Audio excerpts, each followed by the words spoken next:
show. We did a show last night, and the night before we did it, and the night before that. And now we're doing another one.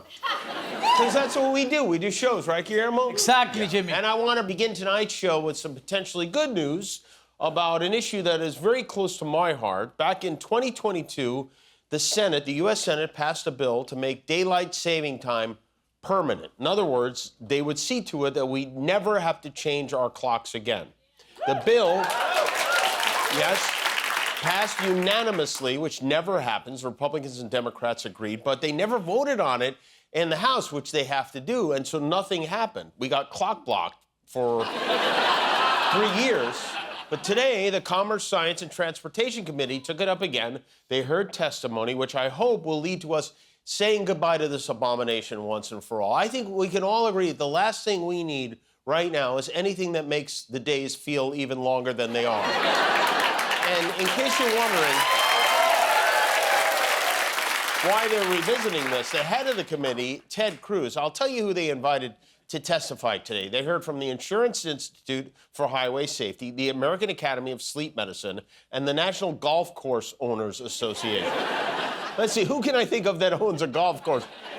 They're doing this to satisfy Blobby Jones to give Trump one more hour of daylight on the links, which is fine. Whatever. I hope they get it done. I feel like this might be my life's work, accomplishing this. And with the way things are going in the stock market, daylight might be the only savings we have left. You know how yesterday, Trump made a big show about bragging of the records. The market went partially back up after he crashed it. Well, today it went back down bigly thanks to the almost comical cloud of uncertainty formed by Tanny May. The Dow dropped more than 1,000 points today. The S&P was down. NASDAQ was down. Our blood pressure was up, way up. It seemed like randomly assigning crushing tariffs to other countries would make everything better in the world. Turned out that was not the case. I think I might pull my money out of the market and put it into Beanie Babies. You know, these guys on the right-wing propaganda channels, they're bending over not just backwards, but frontwards to try to put a positive spin on this, for why it's smart and good. And one of these guys, a very bright gentleman named Carl Higbie, argued that his viewers who dared to question Trump should be ashamed of themselves. This was a test. We were just presented with our nation's version, our generation's version of the post-Pearl Harbor posters that went up that said, Uncle Sam, pointing at you, I want you for the U.S. Army. Trump wanted you to put America first and yourself second for a week, and most people couldn't do it. You selfish monsters. I hope you're proud of you. You couldn't just let them drain your 401k to get those damn Norwegians in line? No? That's quite a metaphor. This is like post-Pearl Harbor. No, this is like if we had bombed Pearl Harbor ourselves. Trump's all over the place. Look at China. Over the past 48 hours, the tariffs he put on China have gone from 20% to 104%. To now, he says, at least 145%. He's calling out numbers like he's working a bingo hopper or something. There's no plan, unless you consult the MAGA-verse, in which case there is and was definitely a plan. I think he's had a plan all along, David, and I think we're seeing it play out. This was his strategy all along. This was the plan all along. Was that his plan all along? It certainly looks like it. This is the plan that he was pursuing all along. I mean, you're watching the art of the deal in real time here. Well, if that was the plan, congratulations, because in 1 week, the plan lost $6 trillion, and every country in the world hates us now. None of us can ever go on vacation again, thanks to the plan. That's some plan. Let's be honest, even Donald Trump, not only doesn't he have a plan, he doesn't understand why he did this. Maybe he did it to distract us from all the other horrible stuff. Maybe he did it to distract us from the fact that they're deporting college students and firing the people in charge of fighting disease and fires, and he's attacking judges and journalists and lawyers. He's taking lunch and life-saving medications away from children who need it, not to mention helping his buddy Putin crush Ukraine and menacing Canada and Greenland, of all places. The fact is, we have a monkey flying the plane right now. And almost half the passengers are like, I think the monkey's doing a good job. It's still in the air. I mean, I like the monkey. Look out the windows, gang. The plane's pointing down. Trump is saying and doing so much crazy stuff right now. Kanye tweeted pictures of Hitler this morning. No one even noticed. These supposed violent criminal migrants he shipped off to a prison in El Salvador, turns out about 90% of them have no criminal record. Somehow, a bunch of people with no criminal records got sent to prison in another country by a guy who does. But what does he focus on? I'll tell you what he's focused on. Showerheads. You wash your hands, and in my case, I like to take a nice shower to take care of my beautiful hair. I have to stand under the shower for 15 minutes till it gets wet. It comes out drip, drip, drip. It's ridiculous. Yeah, it comes out drip, drip, drip. I believe that's how Stormy described it, too, right? Now, I understand, this adult man, felt it necessary to issue an executive order to make water pressure great again. He still only has concepts of a healthcare plan, but he's cracking down on shampoo. He loves signing these executive orders in front of the cameras, and he's got this bald guy named Will Scharf. And Will Scharf's job, as far as I could tell, is to announce in a congratulatory fashion what the president is about to sign. The first of these is an executive order. The Biden administration launched what you've called a war on showers. They had certain regulations that basically killed the water pressure of showers and other water appliances. You can say it. Go ahead. What are the appliances? I mean, it's everything, sir. Sinks and toilets. Dishwashers, toilets, sinks. But the shower heads are a huge There's no deal. water. You don't get water. It's ridiculous. I couldn't agree more. You realize what's going on here? Your grandpa, the weird grandpa, got elected president, and now he's going to use the power of the presidency to fix the things that bother him around the house. Like, he's going to sign an executive order to bring back the clicker because he can't work the remote control. Kind of exactly what Trump is doing. The White House put out a statement saying, no longer will showerheads be weak and worthless. This is a statement from the White House. And Republicans act like, oh, this is normal. Like, if Joe Biden spent this much time talking about the showerheads, not only would they vote to put him in a home, we would let them do it. We'd be like, yeah, he's got to go.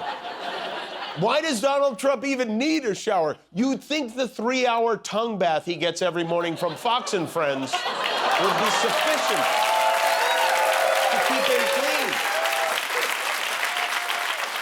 Tomorrow, the president is scheduled to get his annual physical. They should do that in front of the cameras, too. They should have a public weigh-in. How much fun would that be? March him on a scale and a jockstrap like he's about to fight Jake Paul or something.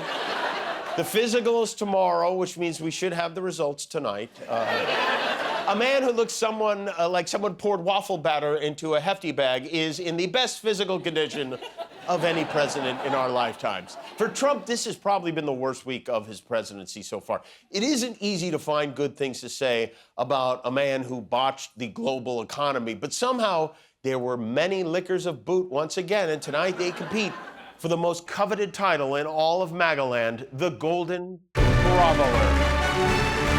And the nominees are George Santos. Donald Trump can go on Fifth Avenue right now and shoot someone, and it would not change my support for him, because I would probably find it justifiable. Yes. Sean Hannity. No amount of hysteria, no amount of fear-mongering is going to shake the president's resolve. As Caroline Leavitt very articulately mentioned today, President Trump does have a spine of steel. Howard Lutnick.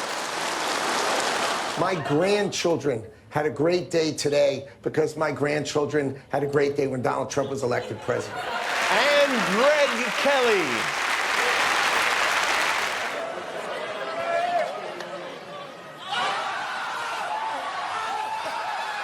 Is that amazing or what? I only saw that recently for the first time. There's Marla Maples, actually, his ex. They're on very good terms.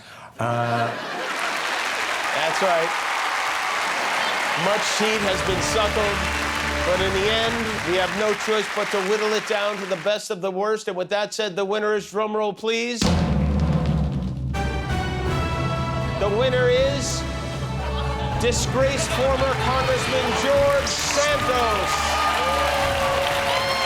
Congratulations, George. You are the bootlicking, brown-nosed, suck-up, sycophant, apple-polishing ass-kisser of the week. Good for him. Now go away forever, will you? Oh, man, George Santos is going to be jealous of this. LeBron James, not only did LeBron James make basketball history this week, he made Barbie history. Mattel has selected LeBron to be the first pro athlete ever to be turned into a Ken doll. The doll goes on sale Monday. Here it is, LeBron James Ken. They say this is an exciting opportunity for LeBron fans to see what he would look like without testicles. And the real question is, could LeBron Ken hold his own against basketball Ken from 1989? I think so. I think so. For those of you who rode here in an Uber tonight, I hope you checked the seat before you got out, because Uber this week released their annual list of items customers left behind in their cars, and there's some incredible stuff. Some of the belongings passengers left in their Ubers include a mannequin head, a chainsaw, a ghost trap from Ghostbusters, Shrek ears, a urinal, 10 live lobsters, and a 5-gallon bucket of beans. Like the 12 days of Christmas. Someone left a bottle of fresh breast milk, which I have 2 questions for that.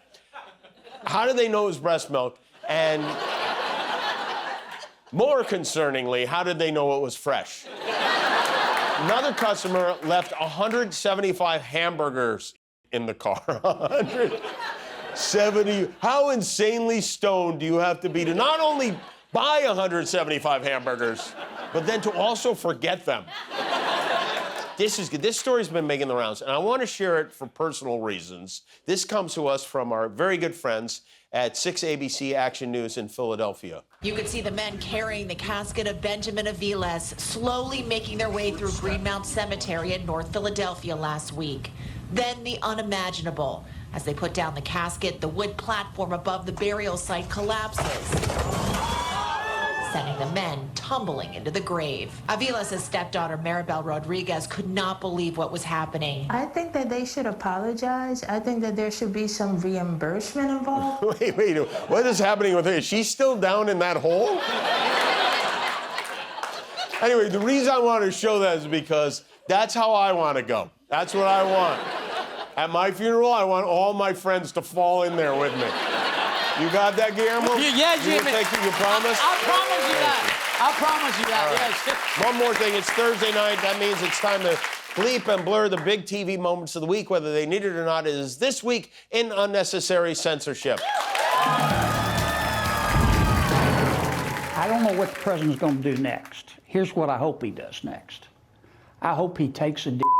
We're going to be watching this because this is what we're seeing right now, and every d that we may see is going to impact this market. Man, that's a feeling I can't even explain, man. I can't wait to... I love you, Mom! I can't wait to my mama, man. Mama, I love you, girl! Whose throat do I get to if this proves to be wrong? Well, Senator, you can certainly always me. For too long, has been a dirty word that most are afraid to speak about. But to call Elon Musk a which was what someone on the weekend thing, that's just outrageous. All right, Secretary, do you get a to the face in every ice raid? In Lakeland, the Sun Festival wraps up today. It's going to be tough to get him to decide to really come to the table and sign on the dotted line. But when he does, he's going to that big, long, beautiful to Wagner. See, that's how he stayed warm. It's a Cox fan. Guillermo, do you know how many subscribers we have on YouTube now? 20 million. That's right, yeah, that's why we're wearing these glasses.